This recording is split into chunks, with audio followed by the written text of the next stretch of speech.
நாம் வெளியே புறப்பட்டு செல்லும்போது சொல்ல வேண்டிய அனுமன் மந்திரம். அனுமன் மந்திரத்தில் பல செய்திகள் சொல்லப்பட்டிருக்கு. இருந்தாலும் ஒவ்வொரு இன்று இப்போது நாம் பார்த்து கொண்டிருப்போம். அவனால் ஓம் அபராஜித பிங்காச நமஸ்தே ராமபூஜித பிரஸ்தானஞ்ச கரிஷ்யாமி சிந்தத்தி பவது மேசதே. அவமானத்தை அடையாதவரும் ராமனால் கொண்டாடப்பட்டவருமாகிய அனுமனே, உமக்கு நமஸ்காரம். நான் இப்போது பயணமாகிறேன். எனக்கு எப்போதும் காரிய சித்தியாக வேண்டும். இந்த மந்திரத்தை சொன்னால் அனுமனோட அருள் நமக்கு கிடைத்து நம்முடைய வெளியூர் பயணங்கள் ஒரு விஷயமா நம்ம போகிறோம்னு வச்சிங்களேன், இந்த மந்திரத்தை சொன்னால் நல்லது.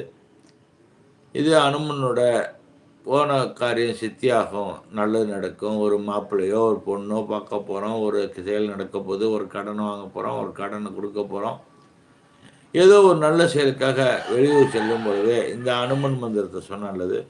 மறுபடியும் உங்களுக்கு சொல்கிறேன், நிச்சயம் அவனாலே அவனத்தால் வணங்கி ஓம் அபராஜித பிங்காச நமஸ்தே